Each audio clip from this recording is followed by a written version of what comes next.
आज मैं आप लोगों को बताऊंगा कि निबोश आईजीसी में कौन कौन सी शॉर्ट टर्म्स इस्तेमाल होती हैं। ये शॉर्ट टर्म्स जो है वो बहुत बेनिफिशियल हैं और अगर इनको याद किया जाए तो ये बहुत हेल्पफुल साबित होती हैं for the NEBOSH IGC exam और उसके अलावा इन फ्यूचर में भी।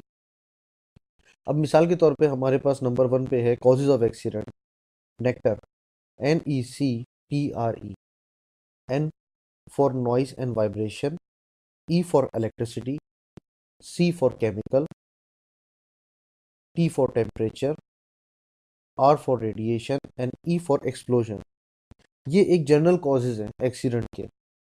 एक्सीडेंट जो होता है अक्सर नॉइज एंड वाइब्रेशन की वजह से भी होता है, इलेक्ट्रिसिटी की वजह से भी होता है, केमिकल की वजह से, केमिकल एजेंट्स की वजह से भी, टेम्परेचर समटाइम्स बहुत हाई हो जाता है, बहुत एक्सीड कर जाता है, समटाइम्स टेम्परेचर बहुत लो होता है, तो रेडिएशन की वजह से भी, जिसमें हमारे पास अल्ट्रावायलेट रेडिएशन आ जाती है यूजुअली और इंफ्रारेड रेडिएशन होती हैं। Explosion for example compressed air cylinders हमारे पास रखे हुए हैं साइड में जो कि इनएडिक्वेटली स्टोर्ड हुए हैं, तो that cause basically explosion. So these are some causes of accident: noise and vibration, electricity, chemical, temperature, radiation, explosion। और इनकी जो शॉर्ट फॉर्म है वो हमारे पास सिंपल सी है कि नेक्टर, NECTRE। अगर फॉर एग्जांपल मैंने अपने माइंड में ये याद कर लिया कि NECTRE, okay, N for noise and vibration, E for electricity, C for chemical, T for temperature, R for radiation and E for explosion. Causes of accident. The second one, centipede, C for contact, E for entanglement, N for nips and traps, T for traps, and I for impact and projections. IP already covered, and E for ejections, and D for discharge, and E for environmental. So these are some additional causes of accident. Used for the risk assessment process. NEBOSH IGC के exam में risk assessment का एक question जो होता है वो अक्सर आता है, क्योंकि risk assessment health and safety practitioner के लिए बहुत इंपॉर्टेंट होता है कि आपने किस तरीके से हैजर्ड को आइडेंटिफाई करना है और आपने कंट्रोल किस तरीके से करना है इन अ सिस्टमेटिक वे। तो ये अक्सर स्टूडेंट को याद करने में परेशानी होती है, मुश्किल होती है। सो दैट्स वाई इसकी भी एक शॉर्ट फॉर्म है कि इससे आपको आसानी से ये टर्मिनोलॉजी याद हो सकती है पूरी, कि आई फॉर आइडेंटिफाई हैजर्ड, जो कि पहला स्टेप है रिस्क असेसमेंट का। D for decide who might be harm and how, कि उस हैजर्ड से कौन मुतासिर हो सकता है और उसके कॉन्सिक्वेंस क्या होंगे। वंस कि आपने दोनों चीज़ें मालूमात कर ली है उनकी complete, then the third step is evaluate risk. Risk की एवेलुएशन करना, उसको बेसिकली प्रायोरिटाइज करना कि ये हाई है, मीडियम है या लो है। जब आपने ये तीनों स्टेप कंप्लीट कर लिए, then the fourth step is review and monitor. आपने अपनी रिस्क असेसमेंट को रिव्यू करना है और उसके बाद you have to monitor the task. The fourth step is review and monitor, जो कि एक बहुत इंपॉर्टेंट स्टेप है। वंस कि आपने ये चारों स्टेप कंप्लीट कर लिए, देन आपके पास लास्ट स्टेप आता है keep in your record. Record के लिए हमारे पास एक फॉर्मेट होता है, रिस्क असेसमेंट फॉर्मेट, और ये हर ऑर्गेनाइजेशन के पास अपना ओन फॉर्मेट होता है।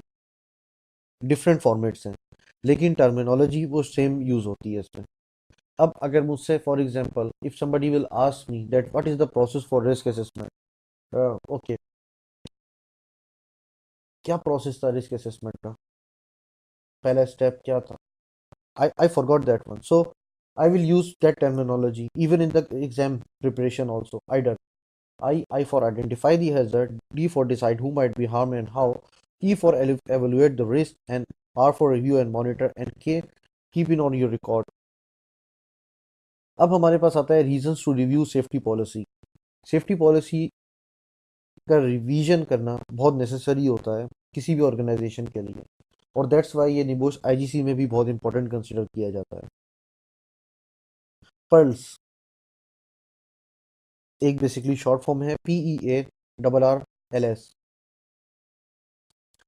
सेफ्टी पॉलिसी को रिव्यू हम क्यों करेंगे? जब there is a change in the premises, जब इन्फोर्समेंट नोटिस आते हैं हमारे पास। इन्फोर्समेंट नोटिस के हवाले से मैं बताऊंगा कि फॉर एग्जांपल साइड में वर्कर्स काम कर रहे हैं और वो अनसेफ काम कर रहे हैं, और लोकल अथॉरिटी से कोई हमारे पास रिप्रेजेंटेटिव आता है और उसने मॉनिटर करा, तो sometimes they issue improvement notice, sometimes they issue prohibition notice. तो जब ये नोटिस इशू होते हैं तो हमें उस टाइम पे भी पॉलिसीज को रिव्यू करना चाहिए हमारी। जब there is when there is a change in arrangements, तब हमने पॉलिसी को रिव्यू करना है। और उसके अलावा पॉलिसी का एक रेगुलर रिवीजन टाइम भी होता है जो कि 6 मंथ्स का है। जब हम रिस्क असेसमेंट्स बना रहे होते हैं काफ़ी सारे, plenty of risk assessment, on that time we have to look for the policy also। जब लेजिस्लेशन में चेंजेस आती है, जब कानून में तब्दीली आती है, अब हेल्थ एंड सेफ्टी का एक कानून जो है फॉर एग्जांपल वो ये कहता है कि आपने सेफ वर्क प्लेस आपने प्रोवाइड करना है। अब उसी के ठीक 6 महीने बाद एक नया कानून आता है किसी भी मुल्क के अंदर, चाहे वो यूके हो, यूएसए हो, यूएई हो या पाकिस्तान हो, वो एक नया कानून इंट्रोड्यूस करा देते हैं। वो बोलते हैं कि अब ये चीज़ ऐसे नहीं ऐसे होगी, इसमें ज़रा सी और अमेंडमेंट करनी है। तो उस टाइम पे भी हमने अपनी पॉलिसी को रिव्यू करना है। जब मैनेजमेंट में चेंज आता है तब हमने अपनी पॉलिसी को रिव्यू करना है। हेल्थ एंड सेफ्टी पॉलिसी होती है जिसमें हमारी QHSE पॉलिसीज होती हैं कुछ कंपनीज में। कुछ कंपनीज में सेपरेट सेपरेट बनाई होती हैं पॉलिसीज, जैसे हेल्थ की पॉलिसी अलग, सेफ्टी की अलग, इन्वायरमेंट की अलग, क्वालिटी की अलग। तो ये रीजंस हैं जो कि जिसके तहत हमें हेल्थ एंड सेफ्टी पॉलिसी को रिव्यू करना है। Now I will come to the safety culture indicators. Another very good example of short form safety culture indicators: CIA, CAT. C for compliance, I for indicators, reactive or proactive. A for accident complaint staffs.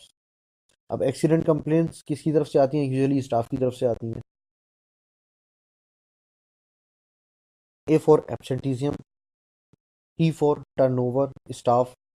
अब staff जो है वो हमारे पास turnover हो रहा है, यानी कि बहुत सारा स्टाफ कंपनी को छोड़ के जा रहा है, तो वो एक इंडिकेटर होता है कि जिससे हमें पता लगता है कि सेफ्टी कल्चर हमारा सही नहीं है, कुछ कुछ खराबी हो सकती है उसमें सेफ्टी कल्चर में, कि जिसकी वजह से स्टाफ टर्नओवर रेट जो है वो इंक्रीज हो रहे हैं।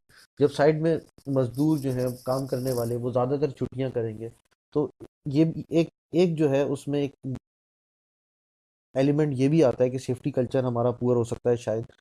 जो लोग बीमार हो रहे हैं या किसी केमिकल एजेंट्स की वजह से या बायोलॉजिकल एजेंट्स की वजह से, तो उनको कोई देखभाल नहीं कर रहा।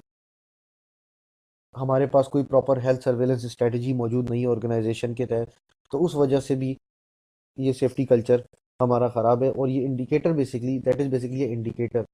These indicators we need to review that one, and once we review these safety indicators, then we will be able to know that what further actions or what further strategy we need to implement or develop. External influences on health and safety. Health and safety work place में जब मौजूद होती है तो external influence होते हैं काफ़ी सारे। ये भी एक क्वेश्चन है, ये सवाल निबोश IGC में भी आ सकता है, सम अदर क्वालिफिकेशंस में भी ये क्वेश्चन आ सकता है एग्जामिनर्स की तरफ से। उसके अलावा एज वेल एज के ये इंटरव्यू में भी एक सवाल होता है इंपॉर्टेंट कि what are the external influences on health and safety. That is slits. Short form: S for stakeholders, L for legislation, I for insurance companies, T for trade unions, S for society. Injuries to pedestrian. Pedestrian जो कि पैदल चलने वाले राहगीर होते हैं, उनको किस तरीके से चोट लग सकती है, क्या वजूहात होती हैं, उसकी भी एक शॉर्ट फॉर्म है जो कि केस है।